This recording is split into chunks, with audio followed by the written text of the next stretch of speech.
Gintong Salaysay. Si Prinsipe Paeng at ang Mahiwagang Manok. Noong unang panahon, sa kaharian ng Artikulo, naninirahan ang isang mabait at matapang na binata na si Prinsipe Paeng. Bagamat siya ay isang prinsipe, mas gusto niyang tumulong sa mga magsasaka sa bukid kaysa magsuot ng korona sa palasyo.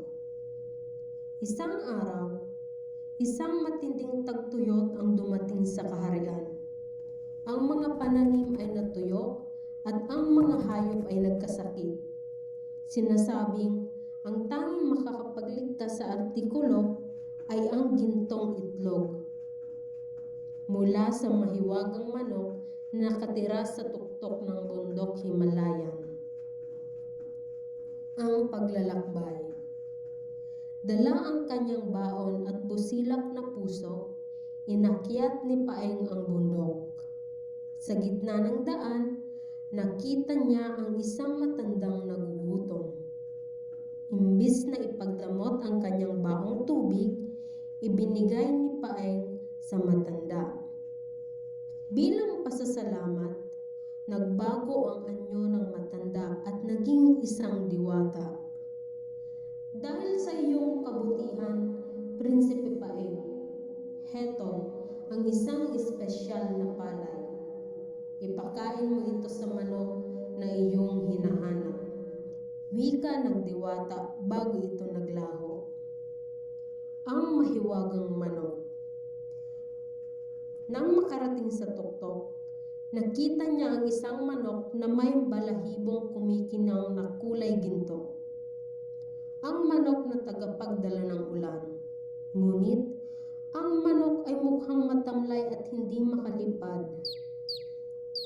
Dahang-dahang lumapit sa Paeng at ipinatak sa tuka ng manok ang mahiwagang palay.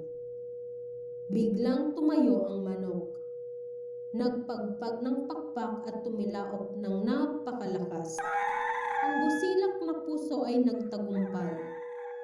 Ang magandang katapusan. Sa bawat pagpagpag ng pakpak ng mahiwagang manok, may mga gintong butil na nahuhulog. Pagbaba ni Prinsipe Paeng sa kaharian, kasunod niya ang manok. Sa bawat tilaok nito, ang madilim na ulap ay nagbibigay ng masaganang ulan.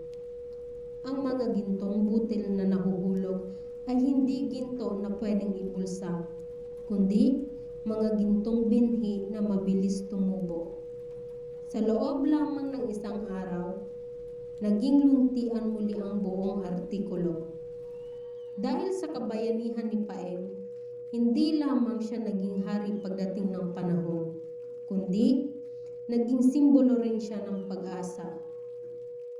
Ang mahiwagang manok naman ay nanatili sa palasyo bilang kanyang kaibigan at tagapagbantay ng kalikasan. Mula noon, wala nang nagutom sa Artikulo at nabuhay sila ng masagana at masaya habang buhay. Ang tunay na kayamanan ay matatagpuan sa pagtulong sa kapwa nang walang hinihintay na kapalit.